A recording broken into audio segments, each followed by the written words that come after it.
Welcome to Maine Public News Connect, original news stories from Maine Public Radio, airing weekly in Spanish, French, Portuguese, Somali, and English.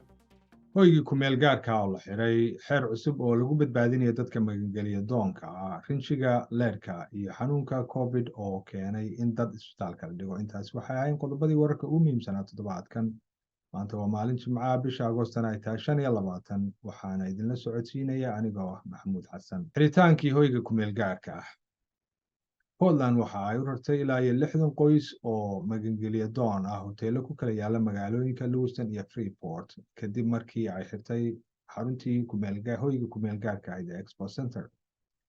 Marian Manuel oo iyadu kalkaaliso caafimaad oo kasoo jeeda waddankaasi Angola iyada iyo gabadheedu 14 sano jir ayaa waxay ahaayeen dadkii iyagu loo raray Ramadan oo ku yaala magaalada Lewiston.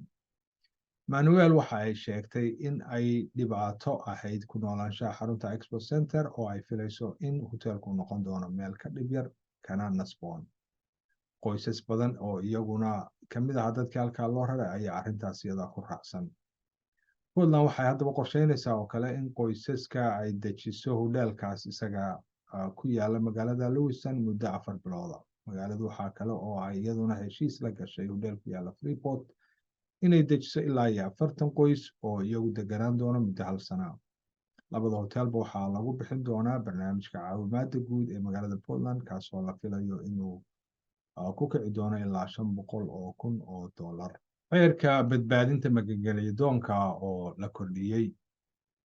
Dowladda federaalka ayaa usbuucii hore waxa ay ku dhawaaqday in ilaalinta ku-meel gaarka ee muhaajiriinta kasoo kala jeeda wadamadaas Ukraine iyo Suudaan muddada loo kordhin doono iyadoo ay sabab uga dhigtay iska horimaadyada hubeysan ee wadamadaas ka jira inay ka dhigi doonto andhaadee wadamada iska horimaadkaas ka dhigi doono inay khatar ku tahay ku noqoshada wadamadaas.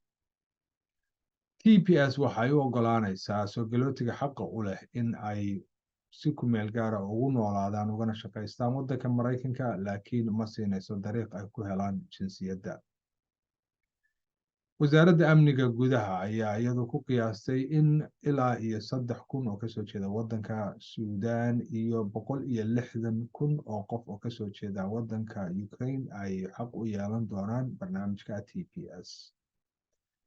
rabshado haddaba horaantii sanadkan ka dhacay Suudaan ayaa wuxuu u dhexeeyaa dowladda iyo kooxo hubeysan oo iska soo horjeeda iyadana waddanka Ukraine waxaa sanadkii hore weerar duulaana kusoo qaaday waddanka Ruushka oo dalkaas soo galay.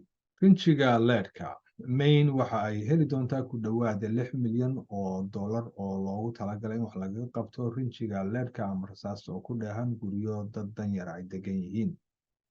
wasaaradda haddaba guriyeynta iyo horumarinta magaalooyinka oo iyadoo deeqdaas ku dhawaaqday ayaa waxay sheegtay in ilaa 241 guri oo dad danyar ay degan yihiin rinshiga leerka wax lagaga qaban doono lacagtaas isla markaana ilaa 200 oo guri oo kale baaritaan dheeraad ah lagu samayn doono.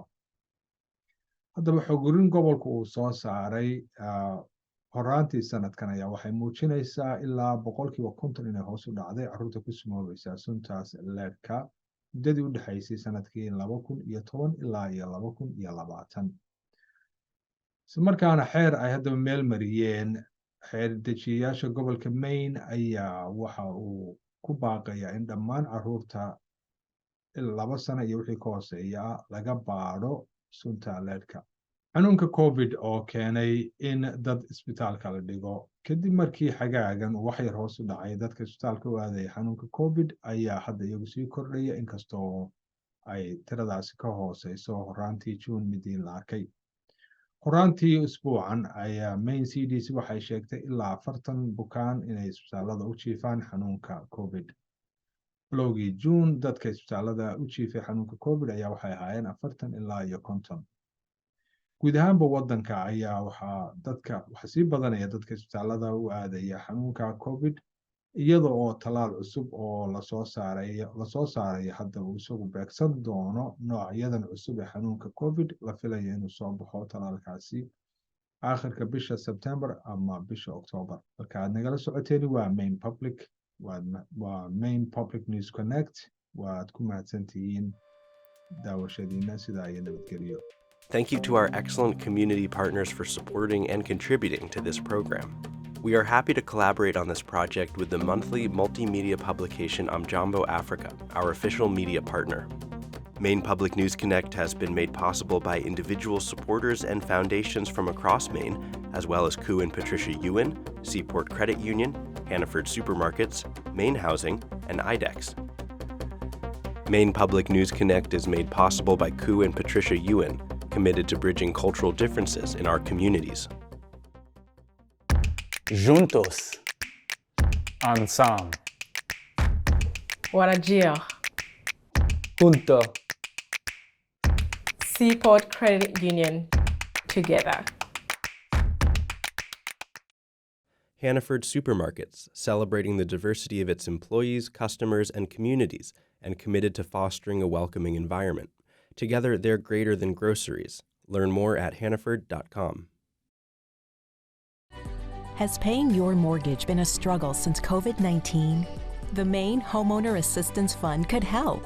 You may be eligible for up to $50,000 in aid. Apply today at mainehomeownerhelp.org.